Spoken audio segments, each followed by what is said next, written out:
हाँ बेटा, हम लोग इस समय कम्बिनेशन ऑफ द सेंटेंसेस यानी कि आपके कंपटीशन में PQRS sequence of the sentences इस प्रकार से करके पूछ जाते हैं, उसके बारे में हम लोग पढ़ रहे हैं जिसमें सिंपल सेंटेंस में हम नॉमिनेटिव एब्सोल्यूट यह हेड पढ़ रहे हैं, यह चल रहा है। इसके पहले एपिसोड में हमने आपको बताया कि यह नियम कब लगेगा। नंबर 1, यदि दोनों वाक्यों के कर्ता आपस में एक न हो, एक वाक्य दूसरे वाक्य का संभावित परिणाम हो, तो बनेगा नॉमिनेटिव एब्सोल्यूट। किस वाक्य को नॉमिनेटिव एब्सोल्यूट बनाओगे? तो कारण वाले वाक्य को नॉमिनेटिव एब्सोल्यूट बनाते हैं। अब इसमें एक स्टाइल पढ़ चुके बेटा। नंबर 1, बीइंग, यदि कारण वाला वाक्य सिंपल प्रेजेंट अथवा सिंपल पास्ट में है तो बता दिया। अब स्टाइल, इसी का स्टाइल नंबर 2, हैविंग वर्ब की थर्ड फॉर्म। आगे लिख लो बेटा, यदि कारण वाला वाक्य एक्टिव वॉइस टेंस में है तो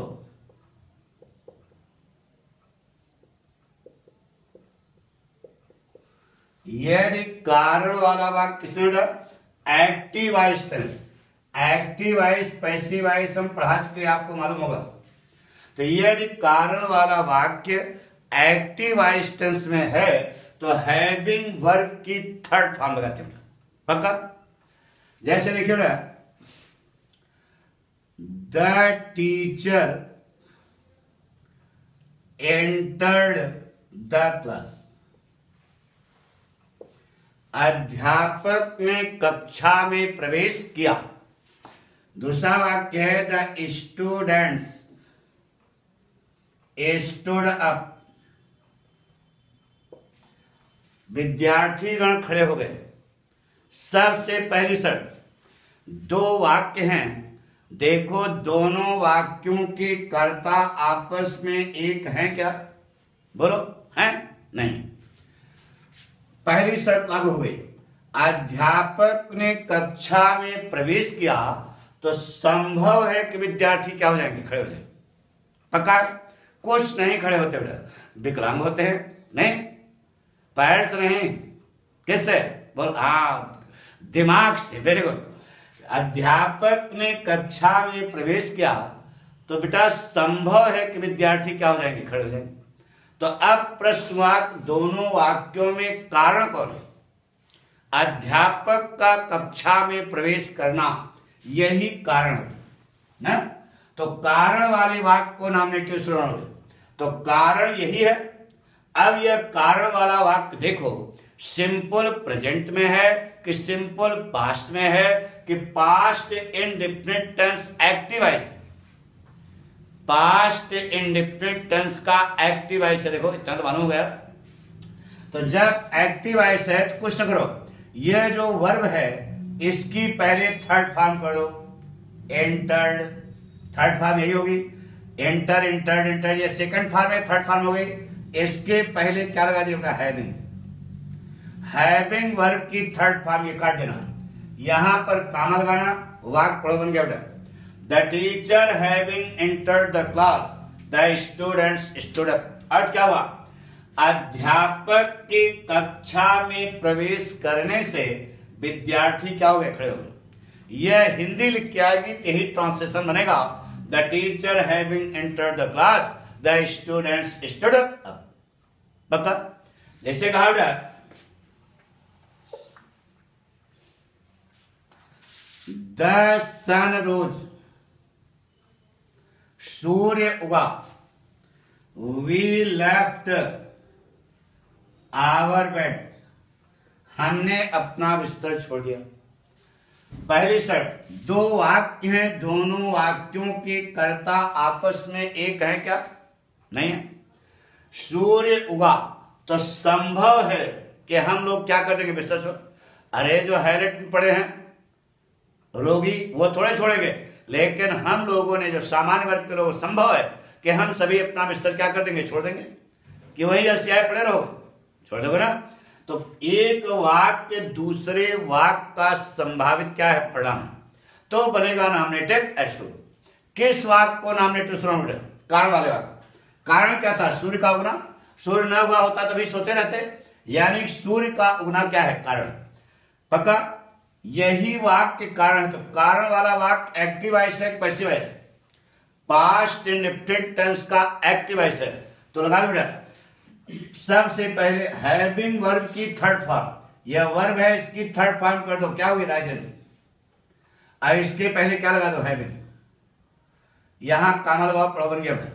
the sun having risen we left our bed, सूर्य उगने से हमने अपना बिस्तर छोड़ दिया। आ गया, सुन, नोट कर लिया, पक्का। चले आगे, जैसे कहा बेटा, द पुलिस अराइव्ड, पुलिस पहुंची। The kidnappers ran away, the police arrived, police पहुंची, किडनैपर्स भाग खड़े हुए। पहली शर्त, दो वाक्य हैं, दोनों वाक्यों के कर्ता आपस में एक हैं क्या, नहीं है। पुलिस पहुंची तो संभव क्या है कि अपहरणकर्ता भाग खड़े हुए, बताइए, पकड़वाने के लिए वहां खड़े रहेंगे, भाग जाएंगे, तो संभव है कि भाग जाएंगे। तो कारण कौन है, पुलिस का पहुंचना। अब यह पुलिस का पहुंचना टेंस कौन सा है, past indefinite tense active voice है। कुछ तो करो बेटा, वर्ब की थर्ड फॉर्म कर दिया, सेकंड फॉर्म में थर्ड फॉर्म करो, अराइव्ड के पहले क्या लगा दो, हैविंग, पढ़ो बेटा, बन गया। The police having arrived the kidnappers ran away, police के पहुंचने से अपहरणकर्ता भाग खड़े हुए। पक्का, नहीं ऐसा, नोट कर लिया। जब इसे हिंदी लिख के आएगी, पुलिस के पहुंचने से अपहरणकर्ता भाग खड़े हुए, तो the police having arrived the kidnappers run away, यही वाक्य बनेगा। जैसे कहा बेटा,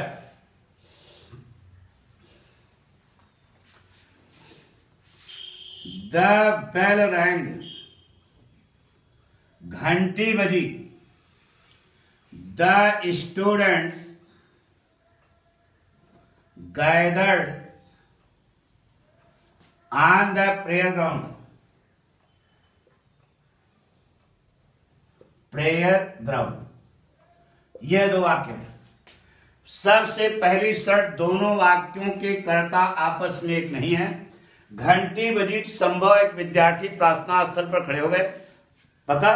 तो कारण कौन है, घंटी का बजना। अब यह देखो, सिंपल प्रेजेंट है, सिंपल पास्ट है, पास्ट इन्फिनिट है, पास्ट इन्फिनिट एक्टिव है। तो पहली बात तो हैविंग वर्ब की थर्ड फॉर्म करनी है, रैंक की थर्ड फॉर्म, रंग के पहले क्या लगा दो, हैविंग, पढ़ो बेटा, बन गया। द बेल हैविंग रंग the students gathered on the playground, घंटी बजने से विद्यार्थीगण प्रार्थना स्थल पर इकट्ठा हो गए। आगे होगा, पक्का। जैसे कहा बेटा, the day dawned, the day dawned, दिन उगा ना बेटा, the day dawned, birds began to chirp,